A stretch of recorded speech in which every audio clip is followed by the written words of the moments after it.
ब्रह्मसम्बुद्धं शुद्धं सिद्धं मतं गुरुं ज्योतिरूपं महादेवं लोकालोकप्रकाशकं गतरागद्वेषमोहा सर्वपापविवर्जिता सर्वदा सर्वकालेषु ते भवन्तु जिनोत्तमा पवित्रं परमं ध्येयं परमानन्ददायकं मुक्तिमोक्तिप्रदं नित्यं पठते मङ्गलप्रदं नमो अरिहन्ताणं नमो सिद्धाणं नमो आयर्याणं नमो वज्रायाणं नमो लोये सव्वसाहूणम् ऐसो पंचनमुकारो सव्वपावपणासनो मंगलाणंच सव्वेसिं परमं हवै मंगलम् ओंकारं बिंदुसंयुक्तं नित्यं ध्यायन्ति योगिनः कामदं मोक्षदं चैव ओंकाराय नमो नमः अज्ञानतिमिरान्धानां ज्ञानाञ्जनशलाकया नेत्रमुन्मीलितं येन तस्मै श्री गुरुवे। તો ગઈકાલે જોયું તો ભગવાન મહાવીરને ઓળખવા માટે મુમુક્ષુની આંખ જોઈએ.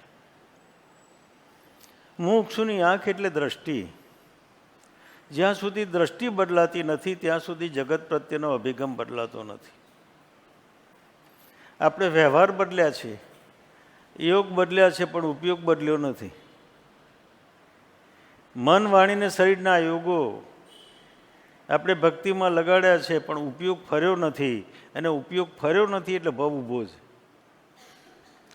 તો અહીં કહે છે ભગવાન મહાવીરને ઓળખવા માટે મુમુક્ષુની આંખ જોઈએ. મુમુક્ષુ એટલે જેનો ઉપયોગ ફર્યો છે એ મુમુક્ષુ, જેની અંતર અવસ્થા ફરી છે એ મુમુક્ષુ, જે અંતર્મુખી થયો છે એ મુમુક્ષુ, જે પરમાત્મા અવસ્થામાં લીન થયો છે એ મુમુક્ષુ. તો અંદરમાં જ્યાં સુધી એ અવસ્થા નહીં આવે ત્યાં સુધી ટ્રાન્સફોર્મેશન નહીં થાય, જીવનનો બદલાવ નહીં થાય. વૃત્તિઓ એની એ જ રહેશે. ક્રોધ, અહંકાર, કપટ અને લોભ એના એ જ રહેશે.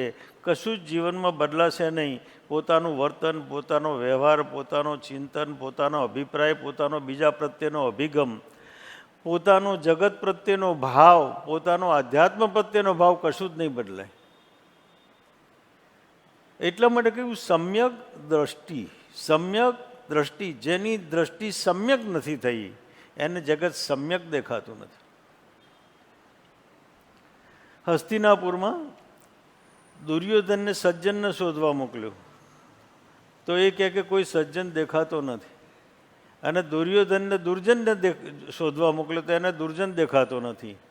એક જ ગામમાં બે અવસ્થાઓ, એકને સજ્જન દેખાતો નથી અને એકને દુર્જન દેખાતો નથી. જેને સજ્જન દેખાતો નથી એમ કહે છે કે હસ્તિનાપુરમાં કોઈ સજ્જન નથી, એક સજ્જન છે તે હું, મારા સિવાય બીજું કોઈ સજ્જન નથી. અને ધર્મરાજાને હસ્તિનાપુરમાં કોઈ દુર્જન દેખાતો નથી કે એક જ દુર્જન છે ને તે હું. બંનેની દ્રષ્ટિમાં ફરક છે. બહારની વ્યવસ્થા તો એક જ છે, પણ સવાલ દ્રષ્ટિ જનો છે. દ્રષ્ટિ જ્યાં સુધી નહીં ભરે ત્યાં સુધી સૃષ્ટિ ફરેલી દેખાશે નહીં. ધર્મ એ ક્રિયાકાંડ નથી, ધર્મ એ સમજ વગરના આચરણો નથી, ધર્મ એ દ્રષ્ટિને ફેરવવાની પ્રક્રિયા છે. અને જેની દ્રષ્ટિ ફરે છે એનો જગત પ્રત્યેનો અભિગમ, જગત પ્રત્યેનો બોધ, જગત પ્રત્યેનો વિચાર આપોઆપ બદલાઈ જાય છે. હવે એને જગત દેખાતું નથી, બધામાં જગદીશ દેખાય છે. જગત ગયું અને જગદીશ પ્રગટ થયા, એ સમ્યક દ્રષ્ટિ છે. કૃપાળુદેવે કહ્યું સર્વ જીવ છે સિદ્ધ સમ. પ્રત્યેક જીવમાં સિદ્ધત્વ બિરાજમાન છે, પણ દેખાય છે? એ દેખાય એને કહેવાય મુમુક્ષુ. તો એમ કહે છે કે ભગવાન મહાવીરને ઓળખવા માટે મુમુક્ષુની આંખ જોઈશે. ભગવાન મહાવીરની બાહ્ય દશા વર્ધમાનની, અંતરદશા મહાવીરની છે. એટલે અંતરદશામાં ભગવાન મહાવીરની જ્યોતિને ઓળખવી મુશ્કેલ છે. એમની સમગ્ર સાધના, એમની સમગ્ર અંતરદશા, સમગ્ર ભાવસૃષ્ટિ એને કેવી રીતે ઓળખી શકીશું? જ્યાં સુધી એ ભાવસૃષ્ટિમાં આપણે ઉતરીએ નહીં ત્યાં સુધી જ્ઞાની પુરુષની ભાવસૃષ્ટિ ઓળખી શકાતી નથી. ત્યાં સુધી મહાપુરુષોની અથવા જ્ઞાની પુરુષોની આંતરિક અવસ્થા ઓળખી શકાતી નથી. પછી આપણે જે કંઈ પૂજીએ છીએ અથવા માનીએ છીએ ઓગ સંજ્ઞાએ, ભાવ સંજ્ઞાએ નથી માનતા, ભાવ સંજ્ઞાએ પૂછતા નથી, પણ ઓગ સંજ્ઞાથી આપણે માનીએ છીએ કે જ્ઞાની પુરુષ છે, પરમ પુરુષ છે, એટલે પૂજા કરીએ છીએ. પણ અંદરમાં તથા પ્રકારનો અહોભાવ આપણા જીવનમાં આવતો નથી. તો મહાવીરની છે એટલે અંતરદશામાં એ મહાવીરની જ્યોતિને ઓળખવી મુશ્કેલ છે. એક બાહ્ય ચેતના અને બીજી અંતરચેતના. બાહ્ય ચેતના તરફથી જોતા અભિવ્યક્તિ અલગ અલગ હોઈ શકે છે. બહારની ચેતનામાં જ્યારે જોઈએ ત્યારે અભિવ્યક્તિ અલગ અલગ હોઈ શકે, કારણ કે બહારમાં કર્મના બંધનો છે, ભીતરમાં અવસ્થા મુક્ત છે. એટલે વેદાંતમાં એમ કહ્યું પૂર્ણમદ પૂર્ણમિદ પૂર્ણાત પૂર્ણદ મુચ્યતે પૂર્ણસ્ય પૂર્ણમાદાય પૂર્ણમેવા વશિષ્યતે. પૂર્ણમાંથી બાદ કરો તો પણ પૂર્ણ છે, પૂર્ણમાં ઉમેરો તો પણ પૂર્ણ છે, અને પૂર્ણનો સરવાળો કરો તો પણ પુણ્ય છે, અને પૂર્ણમાંથી બાદ કરો તો પણ પૂર્ણ છે. આવી પૂર્ણ અવસ્થા દરેક જીવને પ્રાપ્ત થઈ છે. એ મેળવવાની નથી, એ પ્રાપ્ત છે, પ્રગટાવવાની છે. અંદરમાં પડી છે, તિરોભૂત છે, આવિર્ભૂત છે, દબાયેલી છે, છુપાયેલી છે. એને પ્રગટ કરવાનું કામ કરવાનું છે. અને જે કંઈ અવરોધ છે આપણા તરફથી છે. મૂળભૂત ચેતનામાં કોઈ અવરોધ નથી. અવરોધ જે કંઈ છે એ આપણા તરફથી છે. આપણે જો અંદરમાંથી ખસી જઈએ તો એ અવસ્થા પ્રગટ થાય. પણ આપણે ખસતા નથી. આપણી મત, માન્યતાના અભિપ્રાયો, સ્વચ્છંદ મત અને આગ્રહ, વિષયો અને કષાયો અંદર જે પડેલા છે એનાથી એ ઓળખાતા નથી. જેમ રત્ન હોય પણ ધૂળ તળે દબાયેલું હોય તો રત્ન ઓળખાતું નથી, રત્ન જણાતું નથી. એમ ચેતના જગતના ભાવોમાં દબાયેલી છે, એટલે ચેતના જણાતી નથી. આપણે જ પૂછીએ છીએ ખબર નથી ભાઈ આત્મા છે કે નહીં. કૃપાળુદેવ કહ્યું આત્માની શંકા કરે આત્મા પોતે આપ, શંકા નો કરનાર તે અચરજ એ પાપ. કોણ કોની શંકા કરે છે? શંકાનો કરનાર જ પોતે છે. શંકાનો કરનાર જ પોતે છે. જે કૃષ્ણમૂર્તિ પાસે જ્યારે લોકો આવતા અને એમને પૂછતા કે આત્મા છે કે નહીં, ત્યારે એમ કહેતા હતા કે આ પ્રશ્ન ક્યાંથી ઉઠે છે? જ્યાંથી આ પ્રશ્ન ઉઠે છે ત્યાં તું તપાસ કર, તને આત્મા મળશે. જ્યાંથી પ્રશ્ન ઉઠે છે ત્યાં તું તપાસ કર. પણ આપણે પ્રયોગ કરતા નથી. આપણે સિદ્ધાંતો માનીએ છીએ, સિદ્ધાંતોને સ્વીકારીએ છીએ, પણ પ્રયોગ પોતાની જીવનમાં કરતા નથી. સિદ્ધાંતો જાણવાથી, સિદ્ધાંતો વાંચવાથી, આદેશોનો ઉપદેશો વાંચવાથી બહારની અવસ્થામાં ફેરફાર થઈ શકે, પણ અંતરની અવસ્થામાં ફેરફાર થઈ શકતો નથી. એને અનુભવવા માટે ભાવ સૃષ્ટિમાં ઉતરવું પડશે, પોતાના જીવનમાં પ્રયોગ કરવો પડશે. તો બાહ્ય ચેતના તરફથી જોતા અભિવ્યક્તિ અલગ અલગ હોઈ શકે, પરંતુ અંતરચેતના દ્વંદ્વોથી મુક્ત છે. ત્યાં દ્વંદ્વ નથી, ત્યાં સારું નથી, ખોટું નથી, ગમતું નથી, અણગમતું નથી, શુભ નથી, અશુભ નથી, કંઈ જ નથી. એ બધાથી મુક્ત છે. માત્ર જ્યોતિ સ્વરૂપ, માત્ર જ્ઞાન સ્વરૂપ છે. અંદરમાં માત્ર જ્ઞાન સ્વરૂપ અવસ્થા છે. અને જ્યાં જ્ઞાન છે ત્યાં આનંદ છે, જ્યાં જ્ઞાન છે ત્યાં શાંતિ છે, જ્યાં જ્ઞાન છે ત્યાં સમાધાન છે, જ્યાં જ્ઞાન છે ત્યાં નિર્વિકલ્પ છે, અને જ્યાં જ્ઞાન છે ત્યાં નિર્દ્વંદ્વ અવસ્થા છે. ત્યાં દ્વંદ્વ નથી. અને જ્યાં દ્વંદ્વ નથી ત્યાં વિકલ્પ નથી. વિકલ્પ દ્વંદ્વના કારણે ઉત્પન્ન થાય છે. પ્રતિસ્પર્ધી ભાવો તરફ જ્યારે દ્રષ્ટિ જાય છે ત્યારે વિકલ્પ ઉત્પન્ન થાય છે, પણ પ્રતિસ્પર્ધી ભાવો ન હોય, દ્વંદ્વ ન હોય ત્યાં વિકલ્પ, કારણ કે એક જ છે એટલે વિકલ્પને સ્થાન નથી. તો તમામ દ્વંદ્વોથી મુક્ત થવું પડશે. બાહ્ય ચેતનામાં સંસાર છે, બાહ્ય ચેતનામાં સંન્યાસ છે, બાહ્ય ચેતનામાં તપ છે, બાહ્ય ચેતનામાં ત્યાગ છે, ઉપસર્ગ છે, પરિસર છે, પણ અંતર ચેતનામાં નીરવ શાંતિ છે. પરમાત્માની એ દશાનું આપણે વર્ણન કરીએ અથવા એ દશાનો વિચાર કરીએ કે ઘોર ઉપસર્ગ અંદરમાં થતા હોય તો અંતરમાં ખળભળાટ તો હશે ને. અંદરમાં એક અંશ માત્ર ખળભળાટ નથી, નીરવ શાંતિ છે, પ્રગાઢ શાંતિ છે. બહારમાં દેહ જે કંઈ ઘટના ઘટી રહી છે દેહના ફલક ઉપર છે, ભાવના ફલક ઉપર સંપૂર્ણ શાંતિ છે. આવી અંતરદશા જેને પ્રાપ્ત થાય એને વિતરાગતા પ્રાપ્ત થાય. એટલે જ અંતરચેતનાને ઓળખવા અંતરાગ જોઈએ. અંતરચેતનાને ઓળખવાના માટે અંતરદ્રષ્ટિ જોઈશે. બાહ્ય દ્રષ્ટિમાં જ્ઞાની ઓળખાતા નથી. જ્ઞાનીને બહારથી ઓળખવા જઈએ તો એમનો વ્યવહાર દેખાશે, એમનું આચરણ દેખાશે, એમની વ્યવસ્થા દેખાશે, એમની કર્મકૃત અવસ્થા દેખાશે, પણ અંતરચેતનામાં કંઈ નથી, બધું શૂન્ય છે. અંતરચેતનામાં કંઈ નથી. જ્ઞાનીને ઓળખવા માટે એક અંતરદ્રષ્ટિ જોઈએ. બહારમાં વ્યવહાર દશા છે, અંતરમાં અંતરદશા છે. તેથી જ જ્ઞાની હાજરમાં ઓળખાતા નથી, પણ પાછળથી પૂજા થાય છે. જ્યારે અરિહંત પણ વિચરતા હતા ત્યારે ઉપસર્ગો અને પરિસરો કરનાર હતું કોણ? આપણે હતા. જ્યારે વિચરતા હતા ત્યારે ઉપસર્ગો અને પરિસરો કરનાર આપણે હતા. તો એ વખતે પણ સાક્ષાત તીર્થંકર વિતરાગ પરમાત્માને આપણે ઓળખી શક્યા નથી, પણ પછી એમની પાવડી પૂજીએ છીએ, પછી એમની પ્રતિમા પૂજીએ છીએ. જીવંત જ્ઞાની પુરુષ પૂજાતા નથી, પણ એમની પાવડી પૂજાય છે. એનું કારણ છે, જીવંત જ્ઞાનીને પૂજવા એટલે આપણા અહંકાર ઉપર ચોટ આવે છે. કારણ કે જ્ઞાની પુરુષ આપણો અહંકાર તોડવા માટે અહંકાર ઉપર ચોટ કરે છે. અને આપણા જીવનનો આળામાં આળો ભાગ હોય તો અહંકાર છે. જ્યાં આપણા અહંકારને સહેજ પણ ચોટ પહોંચે છે ત્યાં જીવ ભૂરાટો થયા વગર રહેતો નથી. તો એ આપણે અહંકારને સાચવીને બેઠા છીએ, અને અહંકાર જ્યાં સુધી નહીં તૂટે ત્યાં સુધી અસ્તિત્વનો બોધ આપણા જીવનમાં થઈ શકતો નથી.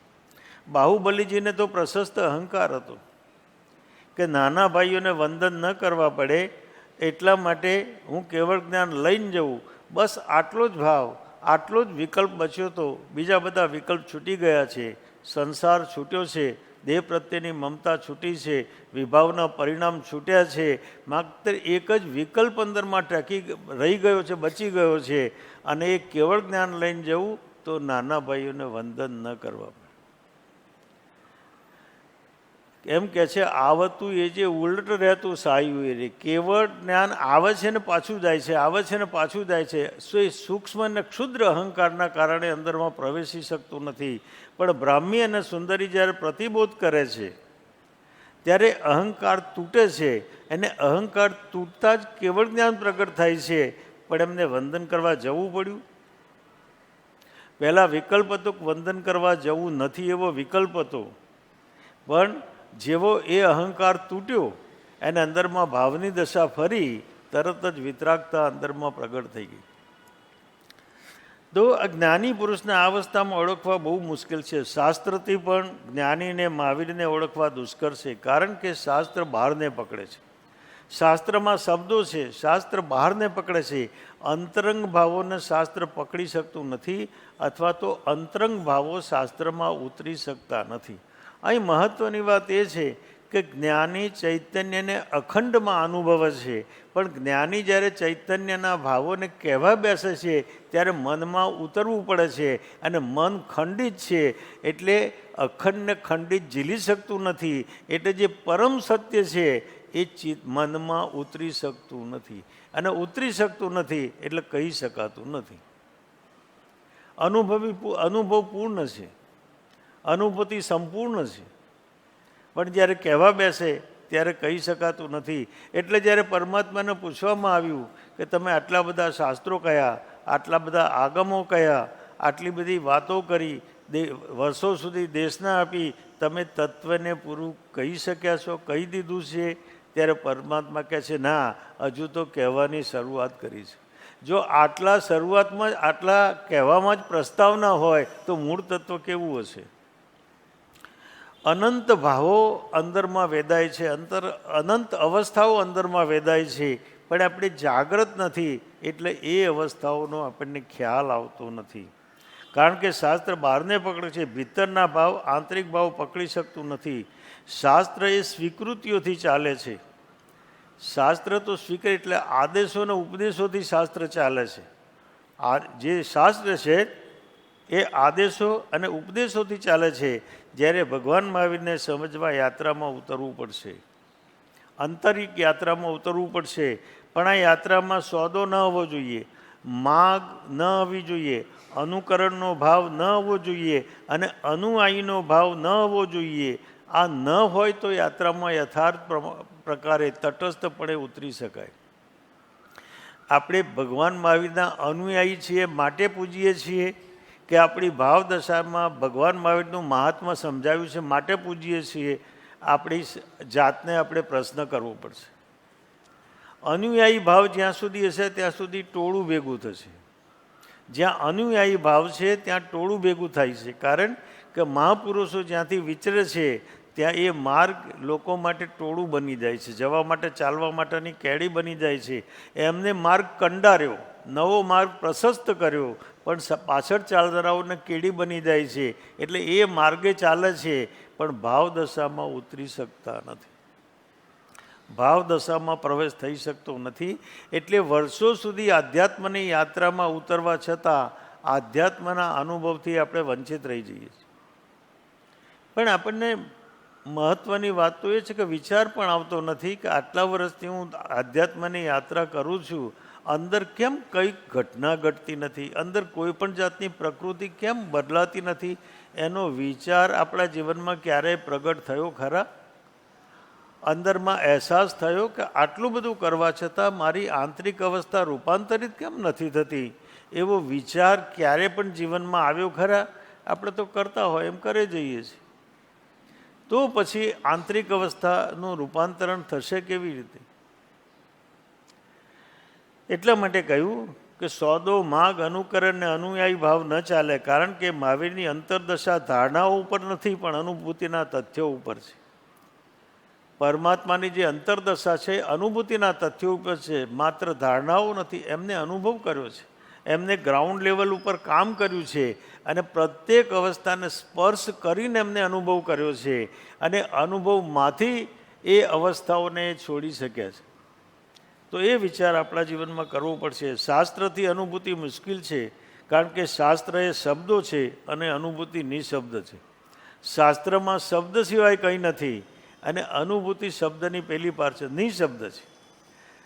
જ્યારે જ્યારે અનુભૂતિ થશે ત્યારે કહી નહીં શકાય કારણ કે નિશબ્દ છે, એ વાણીમાં ઉતરી નહીં શકે. કહ્યું ને, જે પદશ્રી સર્વજ્ઞ દીઠું જ્ઞાનમાં કહી શક્યા નહીં પણ તે શ્રી ભગવાન જો.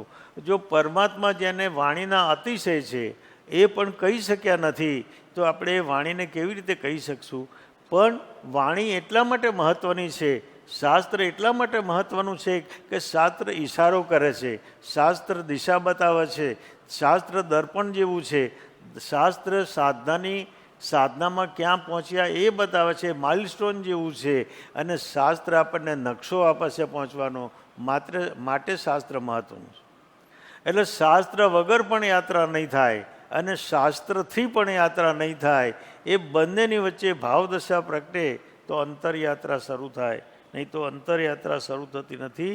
જે માત્ર શબ્દને પકડે છે તે શબ્દમાં અટવાય છે અને જે શબ્દને પેલે પાર જવા યાત્રામાં ઉતરે છે અને તે યાત્રા મૌનની છે. જે શબ્દની પહેલી પાર મૌન છે, શબ્દની પહેલી પાર મૌન છે.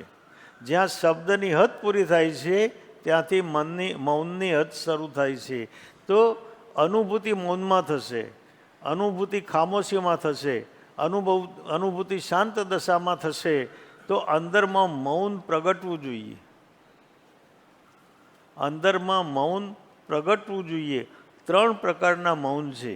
આપણી તો સમજ એવી છે કે મોઢું બંધ રાખીએ એટલે મૌન છે. એ માત્ર એટલું મૌન નથી. એક મન જે છે એ શરીરની ચેષ્ટાઓ ખામોશ થઈ જાય એટલે શરીરનું મૌન છે. બીજું મનની ચેષ્ટાઓ ખામોશ થઈ જાય એટલે મનનું મૌન છે. અને ત્રીજી મૌન ચેતનનું સ્પંદન બંધ થઈ જાય એ આંતરિક મૌન છે. તો 3 પ્રકારના મૌન છે. બાહ્ય મૌન છે એ આંતરિક અવસ્થાને સાધવા માટે છે. બાહ્ય મૌન છે એ આંતરિક અવસ્થાને સાધવા માટે છે. એ આંતરિક અવસ્થાને સાધવી હોય તો મૌનમાં એકાંતમાં અને અસંગમાં જવું પડશે. મૌન, એકાંત અને અસંગ એ સાધનાના રસ્તા છે. તો અહીં આગળ એમ કહે છે કે મૌનમાં તરંગો ઉતરી આવે છે. જેમ શ્રીમદજીએ ઘંટિયા પહાડ ઉપર ગયા અને મુનિઓ સામે 2 કલાક ધ્યાનમાં ઉતરી ગયા. 2 કલાક કંઈ બોલ્યા નથી, એ તો મૌન રહ્યા.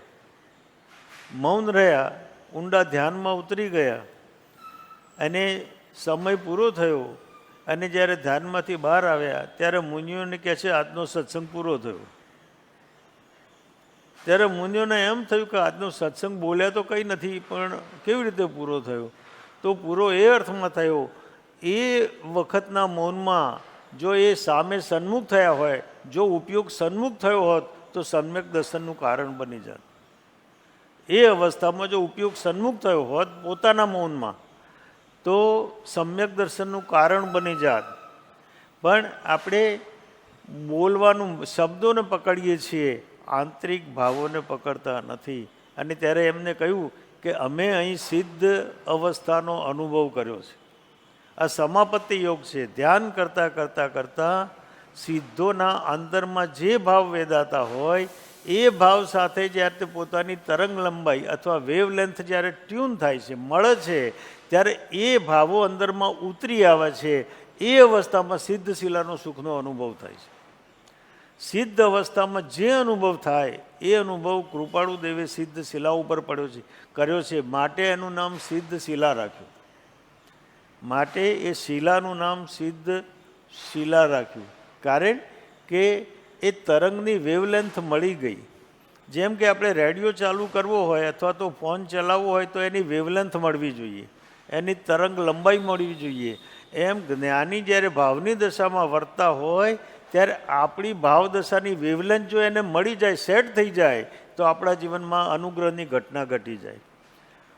આપણા અંદરમાં અનુકંપાનો વરસાદ વરસવાનો શરૂ થાય, અંદરમાં આશીર્વાદ વરસે, અંદરમાં જ્ઞાનીની અવસ્થા પ્રગટ થઈ જાય. આવી અવસ્થા સ્વાભાવિક રીતે પ્રાપ્ત થાય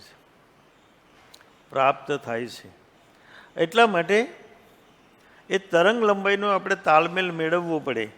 તો તે વખતની જે અનુભૂતિ હોય એમની એ આપણી ભાવદશામાં જાણી શકાય. માટે કહ્યું કે મહાપુરુષને સમજવા તેમની ભાવદશામાં ઉતરવું પડે.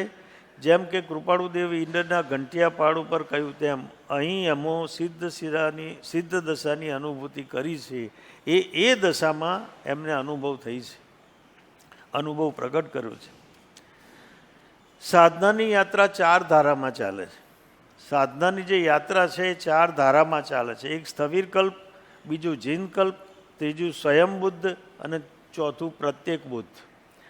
સ્થવિરકલ્પમાં આચાર છે, વિચાર છે, વિવિધ આચરણા છે, વ્યવહાર છે, દીક્ષા છે, ઉપકરણો છે અને એ દિશાનો પુરુષાર્થ છે. એટલે બાહ્ય અવસ્થાનો પુરુષાર્થ જે છે એ સ્થવિરકલ્પમાં થાય છે. જીનકલ્પની અંદર જીનનો આચાર છે. જીનનો આચાર જુદો છે. જીન જે સાધના કરે છે એમને બાહ્ય ઉપકરણો સાથે સાધના નથી, એમની આંતરિક સાધના છે. અને આંતરિક સાધના શું છે? તો દ્રઢ મનોબળ, તીવ્ર ઈચ્છા, ઉપસર્ગ અને પરિસરને જીતવા માટેનો અભ્યાસ, કુદરતી પરિબળો, ઢાળ, તાપ અને તડકો, એને સહન કરવાની શક્તિ, ભૂખ અને તરસ અને વેદનાને સહન કરવાની શક્તિ, અને એ છતાં પણ સતત ધ્યાનમાં રહેવું, એને કહેવાય જીનકલ્પ. આ જીનકલ્પની આખી સાધના છે. સ્વયંબુદ્ધ અવસ્થામાં પોતાનો બોધ પોતાનાથી થાય છે. જેમ કે કોઈ નિમિત્ત પામીને બોધ થાય. જીવ એવું બને કે પરિપક્વ દશા આગળના ભવોમાં અથવા તો આગળની અવસ્થાઓમાં કોઈ સાધના પરિપક્વ થઈ હોય પણ થોડા કોઈ નિમિત્તથી રોકાઈ ગઈ હોય તો કોઈ ઘટના ઘટે તો અંદરમાં એ જ્ઞાન ખુલ્લું થઈ જાય છે. તો નિમિત્તને પામીને, ઘટનાને નિહાળીને, કોઈ સંજોગોમાં પામીને અંતરમાં વૈરાગ્ય પ્રગટ થાય છે. જેમ કે કૃપાળુદેવને 8 વર્ષની ઉંમરે અમિતચંદભાઈનું મૃત્યુ થયું ત્યારે એમના અગ્નિ સંસ્કાર જોતાં જોતાં એમને જાતિ સ્મરણ જ્ઞાનનો બોધ થયો. જાતિ સ્મરણ જ્ઞાનનો બોધ થયો. એને વર્ષો સુધીના એમના આગળના ભવો એ પોતે જોઈ શક્યા. જેમ ચંડકોશિકને ભગવાને એમ કહ્યું કે બુજ્જ બુજ્જ ચંડકોશિકે, અને એને જાતિ સ્મરણ જ્ઞાન ઉત્પન્ન થયું. કારણ કે આગળ સાધક હતા. સનત ચક્રવર્તીને પોતાની દેહ દશા જોઈને બોધ પામ્યા. દેહમાં અનેક રોગો ઉત્પન્ન થયેલા જોઈને પોતે બોધ પામ્યા. કરગડુ પોતાના બળદની દશા જોઈને બોધ પામ્યા. અને ચોથા છે પ્રત્યેક બુદ્ધ, એટલે બહારની દશા જોઈને બોધ પામે છે. જેમ કે ભગવાન બુદ્ધ એ જરા, રોગ, વૃદ્ધત્વ અને મરણ જોઈને બોધ પામ્યા. તો ક્યારેક ક્યારેક અંદરમાં પરિપક્વ ચેતના હોય પણ કોઈ નિમિત્તના કારણે રોકાઈ ગઈ હોય તો એ નિમિત્ત આવી જતાં અંદરમાં બોધ પ્રગટ થાય છે. અચાનક બોધ પ્રગટ થાય છે. આપણને એમ લાગે છે કે અચાનક થયું. એ અચાનક થયું નથી. પૂર્વમાં એમને પ્રચંડ સાધના કરી છે અને પ્રચંડ સાધના કરી છે પણ કોઈ નિમિત્તના કારણે રોકાઈ ગઈ છે. એ નિમિત્ત ખસતાની સાથે અંદરમાંથી બોધ પ્રગટ થાય છે. તો હવે સવાલ એ થયો કે બોધ કેવી રીતે પ્રગટ થાય? પાછો પ્રશ્ન એ આવશે કે બોધ કેવી રીતે પ્રગટ થાય? તો એમ કહે છે કે જ્યારે કોઈ નિમિત્ત અથવા ઘટના પોતાની ચેતનાના ગહનતમ સ્તરને સ્પર્શ કરે છે ત્યારે ચેતના રૂપાંતરિત થાય છે. જેમ કે પાણી 0 ડિગ્રીએ બરફ થાય, પાણી 100 ડિગ્રીએ વરાળ થાય, પણ 1 ડિગ્રીથી 99 ડિગ્રી સુધી પાણી પાણી જ રહેશે. એ પરિવર્તિત થતું નથી. એમ ચેતનામાં જ્યારે ગહન આઘાત લાગે છે, જ્યારે ગહન અંદરમાં બોધ પ્રગટ થાય છે ત્યારે ચેતના રૂપાંતરિત થાય છે અને જીવનમાં પ્રબળ વૈરાગ્યની ઘટના પ્રગટ થાય છે. ચક્રવર્તીને આટલી રિદ્ધિ સિદ્ધિ હોય અને અચાનક વૈરાગ્ય કેવી રીતે થતો હશે? આટલી રિદ્ધિ સિદ્ધિમાં ડૂબેલા ચક્રવર્તી અને અચાનક વૈરાગ્ય કેવી રીતે પ્રગટ થતો હશે? તો અંદરના ગહનતમ સ્તરને જ્યારે પોતાનો બોધ સ્પર્શ કરે છે ત્યારે ચેતના રૂપાંતરિત થાય છે અને એને ભોગ મિથ્યા લાગે છે. ભોગ મિથ્યા લાગે છે અને મિથ્યા લાગવાના કારણે તો શું શાશ્વત છે એની શોધ જે બિંદુથી શરૂ થાય છે એ બિંદુથી ચેતનાનું રૂપાંતરણ થાય છે. એ બિંદુથી ચેતનાનું રૂપાંતરણ થાય છે. આપણને તો ધન્યવાદ આપવા જેવા છે કે આપણે આવા બધા વિચાર કરીને ઉપાધિ વળતા નથી. પણ આ ઉપાધિ નથી, આ અવસ્થા છે. આ વિચાર અંદરમાં પ્રગટાવવો પડશે. આ વિચાર અંદરમાં પ્રગટાવવો પડશે. એ વિચાર જ્યાં સુધી નહીં પ્રગટે ત્યાં સુધી ચેતના રૂપાંતરિત નહીં થાય. જાતિ સ્મરણમાં પૂર્વભાવનું જ્ઞાન થતાં, હવે જાતિ સ્મરણમાં પૂર્વભાવનું જ્ઞાન થાય એનાથી ફાયદો શું? તો કે ફાયદો એ થાય છે કે અંદર સમજાય છે કે ભોગ અસંખ્ય વાર ભોગવ્યા છે અને અસંખ્ય વાર ભોગ છૂટ્યા છે. ભોગ અસંખ્ય વાર ભોગવ્યા છે, સુખ અસંખ્ય વાર ભોગવ્યું છે અને સુખ જીવનમાંથી છૂટી થઈ ગયું છે. એટલે ચિત્તમાં ભોગનું મૂલ્ય તૂટી જાય છે. ભોગ તરફની દ્રષ્ટિ ખસી જાય છે અને એમ થાય છે કે આવા ભોગો અનંતવાર ભોગવવા છતાં જીવને સમાધાન થયું નથી, શાંતિ મળી નથી, અંદરમાં આહ્લાદ આવ્યો નથી, અંદરમાં સ્થિરતા આવી નથી. એટલે ભોગનું મૂલ્ય તૂટે છે. મૂલ્ય તૂટે એટલે ભાવ તૂટે, ભાવ તૂટે એટલે એકાત્મતા અથવા તાદાત્મ્ય બુદ્ધિ તૂટે, અને તાદાત્મ્ય બુદ્ધિ તૂટે એટલે આસક્તિને મમત્વ તૂટે, આસક્તિને મમત્વ તૂટે એટલે અંદર વૈરાગ્યની ઝલક ઉઠી જાય, અંદરમાં વૈરાગ્ય પ્રગટ થાય. એટલે જાગ્રત અવસ્થામાં ભોગવેલા ભોગ પણ વૈરાગ્યની ઝલક પેદા કરશે.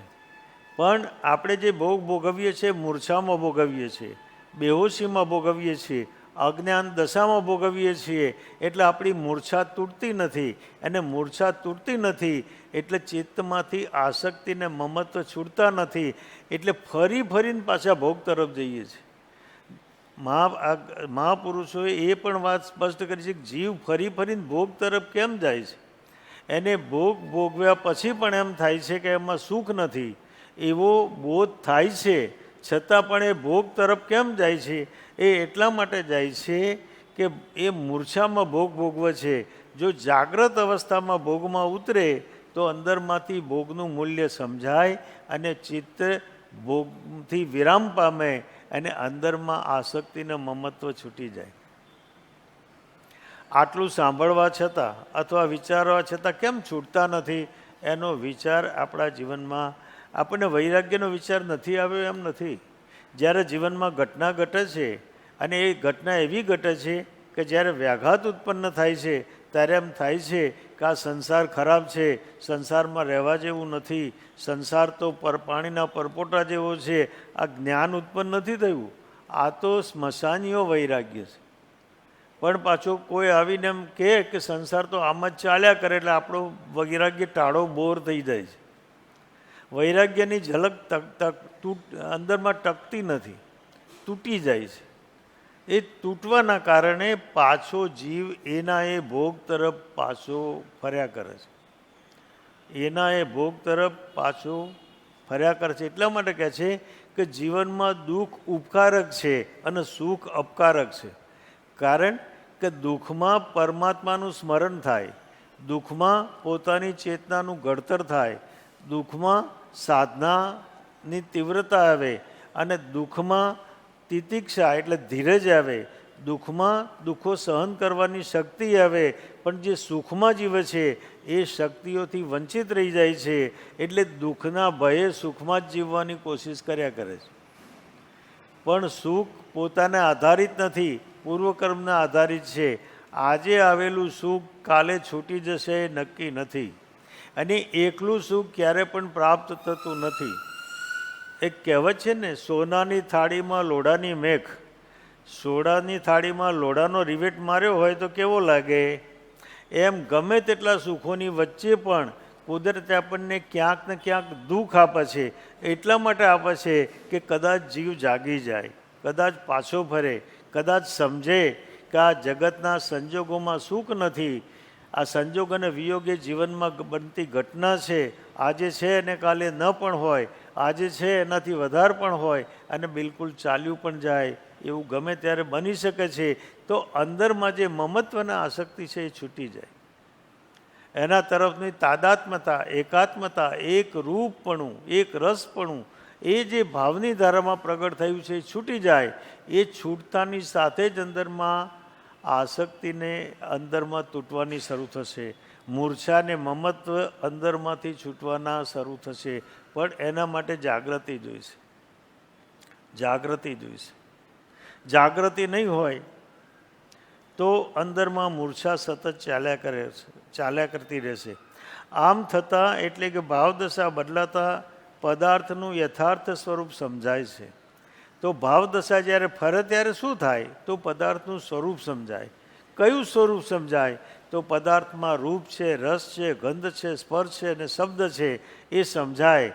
પણ પદાર્થમાં આનંદ નથી, સુખ નથી, સમાધાન નથી, શાંતિ નથી, સૌહાર્દ નથી, પ્રેમ નથી, કૃતકૃત્યતા નથી, ધન્યતા નથી. આ ગુણો પદાર્થમાંથી પ્રાપ્ત થતા નથી. એવો બોધ થતાની સાથે પદાર્થનો ભાવ તૂટે, ભાવ તૂટતાની સાથે મૂલ્ય તૂટે, મૂલ્ય તૂટતાની સાથે એટેચમેન્ટ તૂટે, એટેચમેન્ટ તૂટે એટલે આસક્તિ જાય, અને આસક્તિ જાય એટલે મમત્વના આસક્તિ જીવનમાંથી વિદાય લે. પછી રહેશે પદાર્થો વચ્ચે, પણ પદાર્થની આસક્તિ વધે. રહેશે પદાર્થો વચ્ચે પણ પદાર્થની આસક્તિ વગર. પંકજ નામ ધરાય સુપંકજ રહત પંકજ જીમ ન્યારા. પંકે જાયતી ઇતિ પંકજ, જે કાદવમાં ઉત્પન્ન થાય છે, જે કાદવમાં ઉત્પન્ન થાય છે છતાં પણ કાદવથી અસ્પર્શિત રહે છે, જેનો ખોરાક પાણી બધું કાદવમાં છે પણ અસ્પર્શિત છે, એમ વ્યક્તિ સંસારમાં પેદા થાય છે પણ સંસાર જેને સ્પર્શતો નથી એને કહેવાય વૈરાગી. એ વૈરાગી દશે અંદરમાં આવ્યા પછી શું થાય, કયું પરિણામ આવે, અંદરમાં શું ઘટના ઘટે? તો કે છે આમ થતાં ભાવદશા બદલાતા પદાર્થનું યથાર્થ સ્વરૂપ સમજાય એટલે ચેતનાનો જે બહાર ફેલાવ થયો છે ત્યાંથી ચેતના પાછી ફરે. જે સંબંધોમાં, વ્યક્તિમાં, વસ્તુમાં, ઘટનાઓમાં, વ્યવસ્થાઓમાં આપણી ચેતના ફેલાઈ છે, ચેતના પાછી ફરશે. અને ચેતના પાછી ફરે, પાછી ફરતા અંતરમાં ખોજ શરૂ થાય. પછી અંતરમાં શોધે કે શાશ્વત સુખ ક્યાં છે. ક્ષણિકનો બોધ શાશ્વત તરફ દોરી જાય છે, ક્ષણિકની સમજ શાશ્વત તરફ દોરી જાય છે, પણ ક્ષણિકનો યથાર્થ બોધ પોતાના જીવનમાં થવો જોઈએ તો શાશ્વતની શોધ અંદરમાં શરૂ થાય. તો ચેતના અંતર્મુખી થઈ જાય. અંતર ખોજ, કૃપાળુ કહે ને વર્તે અંતર ખોજ, વર્તે અંતર ખોજ. એ જ્યારે દશા આવે ત્યારે અંદરમાં શોધે છે કે શાંતિ ને સમાધાનનું કેન્દ્ર ક્યાં છે. શાંતિ ને સમાધાનનું કેન્દ્ર આપણે પોતે જ છીએ. જેમ કે હરણના નાભીમાં કસ્તુરી છે પણ હરણને બોધ નથી કે મારા નાભીમાં કસ્તુરી છે એટલે બહારમાં શોધે છે. એમ જીવની અંદરમાં શાંતિ ને સમાધાન પડેલા છે પણ એ બહાર શોધે છે, બહાર શોધે છે. એટલે ક્યારેક ક્યારેક બહુ કંટાળે તો સ્થળ બદલે છે પણ મન બદલાતું નથી. સ્થળ બદલવાથી મન બદલાતું નથી. પાછા મૂળ સ્થાને આવ્યા એટલે એની એ ભૂતાવળ વળગ્યા વગર રહેતી નથી. તો જીવનમાં શાશ્વત શાંતિની શોધ જે બિંદુથી શરૂ થાય એ બિંદુથી ધર્મની શરૂઆત થાય છે. શાશ્વત શાંતિની શોધ જે બિંદુથી શરૂ થાય એ બિંદુથી ધર્મની શરૂઆત થાય છે. તો અંતર્ખોજ થતાં ચેતના અંતર્મુખી બને છે અને ચેતના અંતર્મુખી થતાં જ આનંદની, સમાધાનની વર્ષા શરૂ થાય છે. જેવી ચેતના અંતર્મુખી થશે આનંદનો અનુભવ થશે. પહેલું પરિણામ આનંદ અંદરમાં અનુભૂતિમાં ઉતરશે. સાધના જો સમ્યક પ્રકારે થઈ હશે તો ચિત્તમાં પ્રસન્નતા આવશે, ચિત્તમાં આનંદ આવશે, ચિત્તમાં મોજ આવશે, ચિત્ત ખુશાલ બનશે.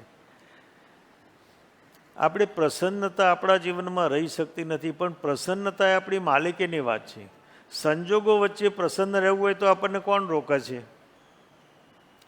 અને સારા સંજોગોમાં દુઃખી થવું હોય તો આપણને કોણ રોકે છે? કોઈ રોકતું નથી. સુખી થવું કે દુઃખી થવું એ આપણી મરજીની વાત છે. સુખ દુઃખના સંજોગો હોઈ શકે છે પણ સંજોગો પ્રત્યે સુખી થવું કે દુઃખી થવું એ આપણી પોતાની માલિકીની વાત છે. આપણે ગમે તેવા સંજોગોમાં હસતા પણ રહી શકીએ છીએ અને મોં ચડાવીને ફરવું હોય તો એ ફરી શકીએ છીએ. ઘણી વખત તો એવું થાય, રસ્તામાં કોઈ મળે ને આપણે પૂછીએ કેમ આજ મોઢું ચડેલું છે, કે વૈરાગ્ય થયો છે. આવો વૈરાગ્ય, મોઢું ચડેલું હોય એને વૈરાગ્ય. વૈરાગ્ય તો હસમુખ્ય હોય, આનંદિત હોય, મુદિત હોય, અંતર્મુખી હોય, જીવનમાં સમાધાન હોય, જીવનમાં આનંદ હોય, પણ આ મોં ચડાવીને ફરે એટલે વૈરાગ્ય થઈ જાય. જેમ જેમ માણસ આધ્યાત્મમાં ઉતરજો એમ ગંભીર થતો જાય છે. ગંભીર થવું જોઈએ કે પ્રસન્ન થવું જોઈએ? ગંભીર થવું જોઈએ કે પ્રસન્ન થવું જોઈએ? પ્રસન્ન થવા માટે આપણે શાની જરૂર છે? આપણે પ્રસન્નતાથી જીવવું હોય તો આપણને કોણ રોકે છે? અને આપણે દુઃખી થઈને જીવવું હોય તો પણ આપણને કોણ રોકે છે? આપણી મરજીની વાત છે. આપણે નક્કી કરવું પડે કે મારે પ્રસન્ન થઈને જીવવું છે. બીજું વ્રત લેવાય કે ન લેવાય, બીજી સાધના થાય કે ન થાય. આપણે આટલું કરી શકીએ આજથી કે આજના દિવસે હું પ્રસન્ન થઈને જીવીશ એવું વચન કૃપાળુદેવને અર્પણ કરી શકીએ કે ન કરી શકીએ? હવે એમાં કંઈ આલવા મેલવાનું લેવા દેવાનું છે કશું? એ પણ નક્કી કરવું પડે કે મારે પ્રસન્ન થઈને જીવવું છે, ગંભીર બનીને જીવવું નથી. અને આધ્યાત્મનું સાધનાનું ફળ છે ને એ પ્રસન્નતા છે. મન પ્રસન્નતામેથી પૂજ્ય માને જિનેશ્વરે. પરમાત્માની સાધનાનું કંઈ પણ ફળ હોય તો ચિત્તની પ્રસન્નતા છે. ચિત્ત પ્રસન્ન રે પૂજન ફલ કહ્યું રે. પૂજા અખંડિત એ કપટ રહિત થઈ આત્મ અર્પણા આનંદ ઘનપદ રે. ઋષભ જિનેશ્વર પ્રીતમ મારો. સાધનાનું કંઈ પણ ફળ હોય તો ચિત્તની પ્રસન્નતા છે. અને ચિત્તની પ્રસન્નતામાં જે કંઈ કામ કર્યું છે એ કામ પ્રેમપૂર્વક થશે અને પૂરેપૂરું થશે. પણ ચિત્તની પ્રસન્નતા વગર જે કંઈ કામ કર્યું છે એ વેઠ બની જશે. ચિત્તની પ્રસન્નતા વગરનું કાર્ય, જે કામ આપણે કરીએ છીએ એ વેઠ બની જાય છે. અને ચિત્તની પ્રસન્નતામાં જે કામ થાય છે એ અંદરમાં પ્રેમપૂર્ણ અવસ્થા છે, એટલે શ્રેષ્ઠતમ કામ આપણે કરી શકીએ છીએ. તો પ્રસન્ન ચિત્ત રાખવામાં વાંધો શું છે? પણ રાખી શકીએ છીએ ખરા? અને એમાં મુશ્કેલી છે કે ધાર્મિક, જેટલો માણસ ધાર્મિક એટલું એનું મોઢું ભારે. ભારે મોઢું રાખવાની જરૂર શી છે? હલકા ફૂલ જેવા રહીએ, હસતા રહીએ તો અંતર તત્વ સાથે અનુસંધાન થાય. નહીં તો એને મહત્ત્વની વાત એ છે કે જેનું ચિત્ત પ્રસન્ન નથી એને કસાયો પકડી લે છે. જેનું ચિત્ત પ્રસન્ન નથી એને કસાયો પકડી લે છે. પ્રયોગ કરવા જેવો છે. પ્રસન્નતામાં જીવવું અને ક્રોધ કરવા કોશિશ કરવી, લાખ ઉપાય કરે પણ ક્રોધ નહીં થઈ શકે. તો આનો અર્થ એ થયો કે જ્યાં સુધી ચિત્ત વિક્ષિપ્ત ન થાય ત્યાં સુધી કસાયો સક્રિય થઈ શકતા નથી. જો આપણે પ્રસન્ન ચિત્તમાં જીવીએ તો કસાયો કામ કરશે કે નહીં કરે? કસાયો કામ નહીં કરે. અને કસાયો કામ નહીં કરે તો અંતર્મુખી અવસ્થા ઓટોમેટિક આવી જશે. પણ આપણે પ્રસન્ન રહેવાનું ભૂલી ગયા છીએ. ફોટોગ્રાફર કહે જરા હસો, ત્યારે હસીએ. ફોટોગ્રાફર કહે કે જરા મોં હસતું રાખો, ત્યારે આપણે ફોટોગ્રાફરને કહેવું પડશે કે સાહેબ મોં હસતું રાખો. તો આપણે એવા કેવા ગંભીર થયા છે કે આપણે મોઢું હસતું રાખી શકતા નથી. જે હસીન જીવે છે, જે પ્રસન્નતામાં જીવે છે, જે આનંદ, ખોટું ખોટું હાસ્ય નહીં પણ પ્રસન્નતાનું હાસ્યમાં જે જીવે છે એના જીવનમાં કશાયો કામ કરી શકતા નથી. અને એ સાધનામાં સડસડાટ ઉતરી જાય છે. એની સાધના એકદમ સડસડાટ શરૂ થઈ જાય છે. તો અંતર્ગત ખુશ થતાં ચેતના અંતર્મુખી બને છે. અને ચેતના અંતર્મુખી થતાં જ આનંદની, સમાધાનની વર્ષા શરૂ થાય છે. આ બિંદુથી રૂપાંતરણ થાય છે. આ રૂપાંતરણ થતાં સમ્યક દર્શનની યાત્રા શરૂ થાય છે. આ બિંદુથી સમ્યક દર્શનની યાત્રા શરૂ થશે. સમ્યક દર્શન માગવાથી મળતું નથી. સમ્યક દર્શન, કાલે કહ્યું તું, ભીખ નથી, આપણો અધિકાર છે. અંદરમાં પડેલું છે એટલે મળવાનું જ છે. એની ચિંતા કરવાની જરૂર નથી. પણ એને સન્મુખ થયા વગર કેવી રીતે મળશે? એ પ્રોસેસમાં ઢળ્યા સિવાય કેવી રીતે મળશે? તો માત્ર આપણે એ પ્રોસેસમાં ઢળવાનું છે. એટલે પ્રેમથી, આનંદથી, શાંતિથી, સમાધાનથી, સૌહાર્દથી, બંધુત્વથી આપણે જીવવાનું છે. એ રીતે જો જીવીશું તો ઓટોમેટિક અંદરમાં સાધનાના સૂત્રો પ્રગટ થયા વગર રહેશે નહીં. તો આ બિંદુથી રૂપાંતરણ થાય છે. અને રૂપાંતરણ થતાં સમ્યક દર્શનની યાત્રા શરૂ થાય છે. સમ્યક દર્શન થતાં આચરણ બદલાય છે. આચરણ સમ્યક દર્શન સિવાય નહીં બદલાય. બહારથી બદલેલું આચરણ ગમે તેવું પ્રબળ હશે, ગમે તેવું શિસ્તબદ્ધ હશે, ગમે તેટલું અનુશાસન હશે, પણ એ આચરણ સ્વયં સ્ફૂર્ત નથી, અંદરમાંથી પ્રગટ થયેલું નથી. એ લાદેલું છે, એ આર્ટિફિશિયલ છે, એ નકલી આચરણ છે. અંદરમાંથી જ્યારે સમ્યક દર્શનનો બોધ થતા સાથની સાથે જ આચરણ અંદરમાં બદલાઈ જાય છે. જીવનું આચરણ ફરી જાય છે. એટલે કહ્યું નજર કો બદલ દો, नज़ारा बदल जाएगा. नज़र को बदल दो, नज़ारा बदल जाएगा. किश्तियाँ बदलने से क्या होगा? दिशा बदल दो, दशा बदल जाएगी. પોતાની દિશા નહીં બદલાય ત્યાં સુધી પોતાની અંતરદશા બદલાતી નથી. મજાની વાત તો છે, આપણે પૂછીએ એટલે કે અમારે સમ્યક દર્શન જોઈએ છે. પણ તારા મોઢા સામે તો જો તું દર્પણમાં કે સમ્યક દર્શનને લાયક મોઢું તો રાખવું પડે ને. અંદરમાં પ્રસન્નતા હોય. ને શું દુઃખ શું છે આપણા જીવનમાં? રોટી, કપડાં ને મકાન મળ્યું છે, દુઃખ શું છે આપણા જીવનમાં? જગતસુ કુમાર જેવું તો દુઃખ પડ્યું નથી ને. કૃપાળુદેવ કહે છે રામજીના 14 વર્ષના વનવાસ જેવું તો દુઃખ પડ્યું નથી ને. આપણા દુઃખમાં સાર શું છે? પણ આપણે ચિત્ત ઉપર બોજો લઈને ફરીએ છીએ અને એના કારણે આપણે દુઃખી થઈએ છીએ. આપણે કેવો બોજો ફરીએ છીએ? એક વખત એવું બન્યું કે ખેડૂત મોટો ચારનો ભારો લઈને મુસાફરી કરી રહ્યો છે, એના ઘર તરફ જઈ રહ્યો છે, અને પાછળથી એક સુખી વ્યક્તિ એનો રથ લઈને આવે છે. એ વખત ગાડીઓ નથી, રથ અને ઘોડાગાડી હતા. એને એમ થયું કે આ બિચારો દુખાય છે, લડખડાય છે, ચાલી શકતો નથી, હું એને મદદ કરું, એને દયાનો ભાવ આવ્યો. એટલે એને પોતાની બગી ઊભી રાખી અને કહ્યું કે મહાશય તમે અંદર બેસી જાઓ. એટલે અંદર બેઠો તો ખરા, પણ પેલો ભારો માથા ઉપર રાખ્યો. હવે એમને કહ્યું કે મહાશય તમે આ ભારો નીચે મૂકી દો. સાહેબ, હું વધારે તકલીફ આપવા માગતો નથી. આપે મારા પર ઉપકાર કર્યો છે કે હું થાક્યો તો મને અહીં બેસાડી દીધો, પણ આ ભારો તો હું નીચે નહીં જ ઉતારું, કારણ કે આપને વધારે તકલીફ મારે આપવી નથી. પણ પેલા કહે છે કે આ ભારાનો ભાર પણ ઘોડા ખેંચે છે અને તમારો ભાર પણ ઘોડા ખેંચે છે, વજન તો ઘોડા ખેંચે છે. ના સાહેબ, હું તકલીફ આપી નહીં. પરમાત્મા કહે છે કે તમારો ભાર મને સોંપી દો. આપણે કહે છે ના સાહેબ, ભાર ઉપાડીને ઠીક ચલાય છે, એટલે અમે ભાર તમને સોંપવા માગતા નથી. પછી કહીએ છીએ કે ટેન્શન છે, સપ્રેશન છે, ડિપ્રેશન છે, નિરાશા છે, હતાશા છે. પરમાત્મા કહે છે સોંપી દો. આપણે કહે છે ના, ભાર તો મારા માથા ઉપર રાખીશ, ભલે તમે ઘોડામાં બગીમાં બેસાડો. આ આપણો અહંકાર આપણા જીવનમાંથી છૂટતો નથી. આ અહંકાર આપણા જીવનમાંથી છૂટતો નથી. તો અહીં એમ કહે છે કે સમ્યક દર્શન થતાની સાથે આચરણ બદલાય છે. ધીરે ધીરે ચારિત્ર્ય મોહનીયનું બળ તૂટે છે અને તૂટતા દેહાધ્યાસ છૂટવાનો શરૂ થાય છે. દેહાધ્યાસ છૂટે છે. જેમ જેમ દેહાધ્યાસ છૂટે છે એમ દેહ અને દેહ સંબંધી જે કંઈ છે એની સાથેની તાદાત્મ્ય તૂટે છે અને વૈરાગ્ય અંદરમાં પ્રગટ થાય છે. પછી એ સંસારમાં હોય તો એ વૈરાગી અને ત્યાગમાં હોય તો એ વૈરાગી. એના જીવનમાં સહજ સ્ફૂર્ત વૈરાગ્ય પ્રગટ થાય છે. તો એ ચારિત્ર મોહનીય તૂટતા દેહાધ્યાસ છૂટવાનો શરૂ થાય છે. ભેદ જ્ઞાન તીવ્ર થતું જાય છે અને તે થતાં દેહ અને આત્મા એનો ભેદ ભિન્નપણે અનુભવાય છે. જેમ જેમ દેહાત્મ બુદ્ધિ છૂટતી જાય છે એમ દેહ અને આત્મા ભિન્નપણે અનુભવાય છે અને અંદરમાં જ્ઞાનધારા અને કર્મધારા છૂટી પડે છે. અંદરમાં જ્ઞાનધારા અને કર્મધારા છૂટી પડે છે.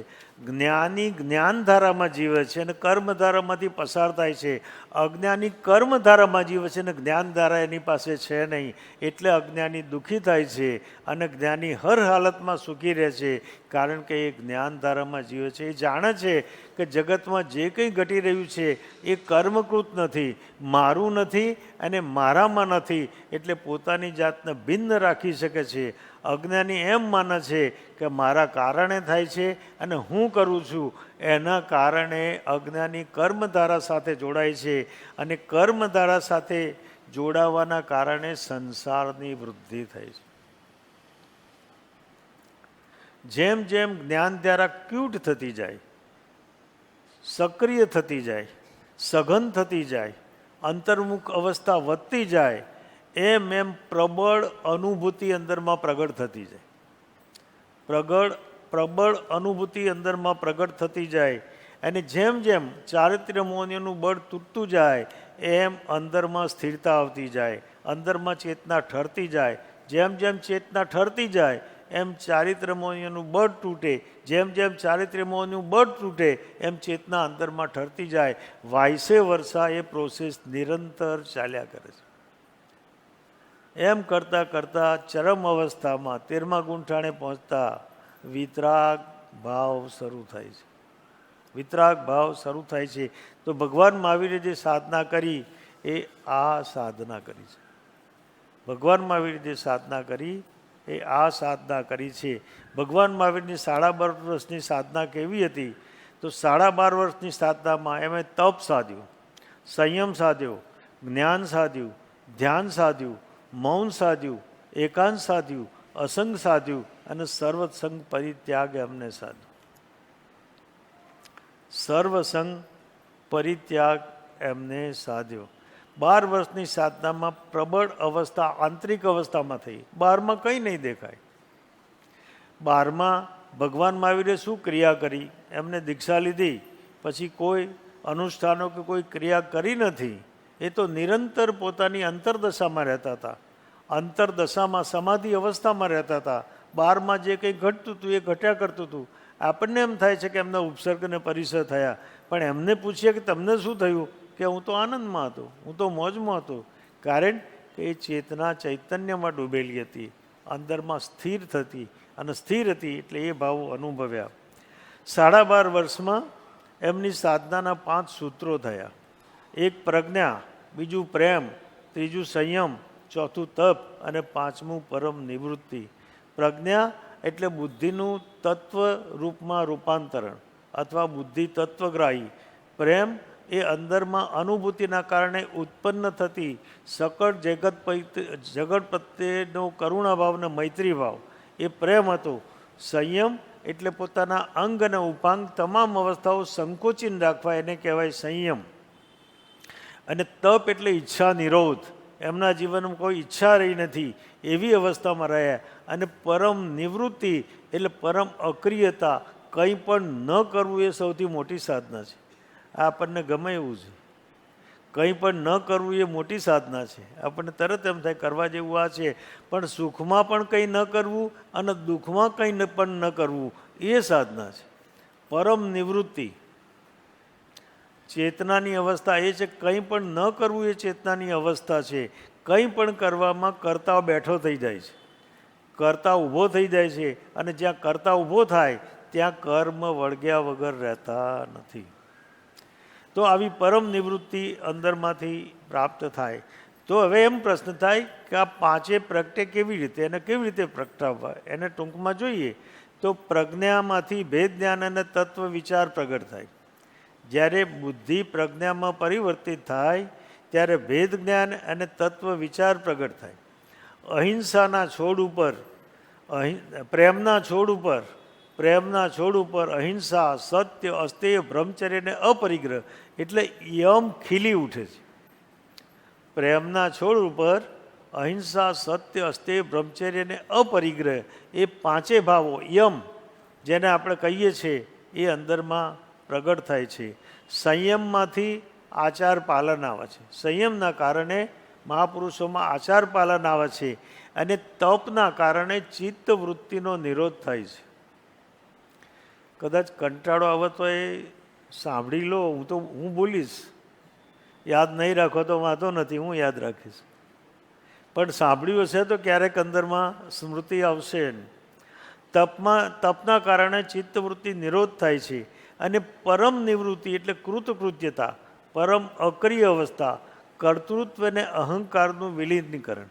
જ્યાં પરમ નિવૃત્તિ આવે છે ત્યાં કૃતકૃત્ય એટલે કરવા જેવું બધું કરી લીધું, હવે કંઈ પણ કરવાનું બચ્યું નથી, એને કહેવાય કૃતકૃત્ય.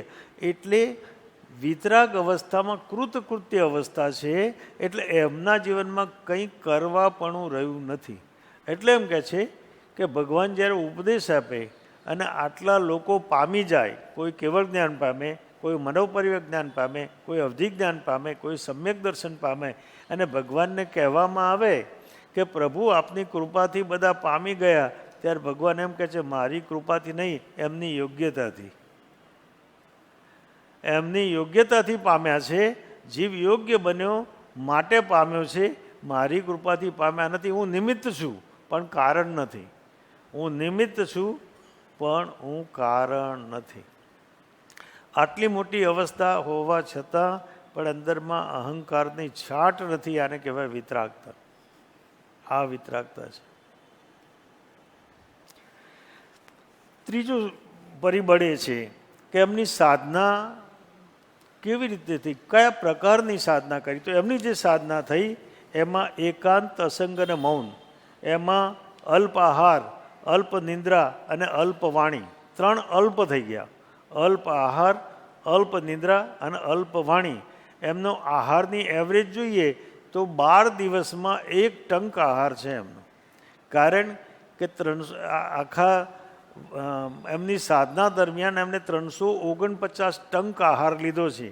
એટલે એવરેજ લગભગ 12 દિવસે 1 ટંક આહાર, ઠામ પાણી ને ઠામ ચોવિયાર, એ એમના જીવનમાં પ્રગટ થયા છે. એટલો અલ્પ આહાર. એમને એમની સાધના દરમિયાન 48 મિનિટથી વધારે નિદ્રા લીધી નથી, એટલે અલ્પ નિદ્રા. અને એમના સમગ્ર સાધના દરમિયાન એ થોડાક જ શબ્દો બોલ્યા છે, કંઈ પણ બોલ્યા નથી, એટલે અલ્પ વાણી. આ ત્રણેય સાધના ભગવાન મહાવીરમાં સ્થિર થઈ છે. તો પરમાત્માનો સંદેશ શું છે આપણા માટે? કદાચ 2-3 મિનિટ વધારે થશે. પરમાત્માનો સંદેશ શું છે?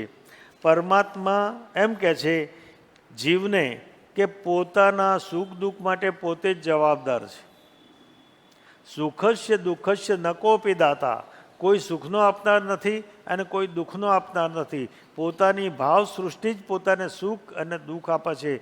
જો ચેતન કરતું નથી, નથી થતા તો કર્મ. કૃપાળુદેવે એ પરિભાષામાં કહ્યું, જો ચેતન કરતું નથી, નથી થતા તો કર્મ. પોતાના સુખ દુઃખ માટે પોતે જ જવાબદાર છે, બીજો જવાબદાર નથી. આપણે નિમિત્તને જવાબદાર માનીએ છીએ, એના કારણે આપણા જીવનમાં સમસ્યાઓ સર્જાય છે. પણ પોતે પોતાને જવાબદાર સમજે તો સમસ્યાઓ નહીં સર્જાય. કૃપાળુદેવ કહે છે અમારે વાંકે અમને દોષ છે, માટે અમે કોઈને દોષ આપતા નથી. બીજી વાત એ કરી કે માનવ સંપૂર્ણ એકમ છે. સંપૂર્ણ એકમ છે, એને ભૂલ કરવાનો અધિકાર છે અને ભૂલ સુધારવાનો પણ અધિકાર છે. માનવ એ સંપૂર્ણ એકમ છે, એને ભૂલ કરવાનો પણ અધિકાર છે અને ભૂલ સુધારવાનો પણ અધિકાર છે. એને વિભાવમાં જવાનો પણ અધિકાર છે અને એને સ્વભાવમાં જવાનો પણ અધિકાર છે. એને સંસારના પરિભ્રમણનો પણ અધિકાર છે, એને મુક્તિના દ્વાર ખોલવાનો પણ અધિકાર છે. એને નક્કી કરવું પડે કે હવે મારે ક્યાં જવું છે. એને પોતાના નિર્ણય કરવો પડશે. એટલે જવાબદારી વ્યક્તિની છે. સાધના કરતાં કરતાં ભગવાન મહાવીરના જીવનમાં 5 રસ પ્રગટ થયા. 5 રસ પ્રગટ થયા.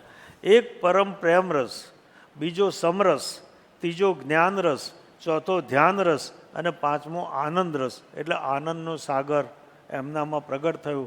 એ 5 રસ શેમાંથી પ્રગટ થાય? કેવી રીતે પ્રગટ થાય? તો એમ કહે છે કે સમરસ છે એ ઇન્દ્રિય જય ને કસાય જયથી આવે. સમતાનો જે ભાવ છે એ ઇન્દ્રિય જય અને કસાય જયથી આવે છે. ધ્યાન રસ છે એ મનોજય અને આત્મજયથી આવે છે. જ્ઞાન રસ છે એ દ્રષ્ટા ભાવ, ન્યાયક ભાવ, સાક્ષી ભાવ અથવા અકર્તા ભાવથી જ્ઞાન રસ આવે છે. આનંદ રસ એટલે અનુભૂતિ અને પ્રસન્નતા અને લયબદ્ધતાથી આવે છે. આનંદનો જે રસ છે એ અનુભૂતિના કારણે, પ્રસન્નતાના કારણે અને પરમ તત્વ સાથે લયબદ્ધતાના કારણે એ આવે છે. અને પ્રેમ રસ છે એ સર્વ જીવ પ્રત્યે મૈત્રી ભાવથી આવે છે. આવા રસો ભગવાન મહાવીરે એમની સાધનામાં સિદ્ધ કર્યા છે. નાનકડો પણ પ્રયત્ન, બીજો કંઈ ન થાય તો એટલું તો કરી શકે કે આજથી પ્રસન્ન રહેવું. એટલું તો વ્રત લઈ શકાય કે ન લઈ શકાય, બીજું નથી જ લેવું આપણે. પણ પ્રસન્ન રહેવું, હર હાલતમાં ખુશ રહેવું, તો એનાથી મોટા ભાગના કર્મોના બંધ છૂટી જશે. મોટા ભાગના નવા કર્મો નહીં બંધાય અને બંધાયેલા કર્મો છે એ છૂટ્યા વગર રહેશે નહીં. તો આટલો પરમાત્માનો, ભગવાન મહાવીરનો ઉપદેશ જો આપણા જીવનમાં સાર્થક કરીશું તો આપણું જીવન ધન્ય બની જશે, કૃતકૃત્ય બની જશે અને અંતિમ ચરણમાં પરમાત્માનો સ્પર્શ થયા વગર રહેશે નહીં. આટલી વાત આજે સૌને પ્રણામ.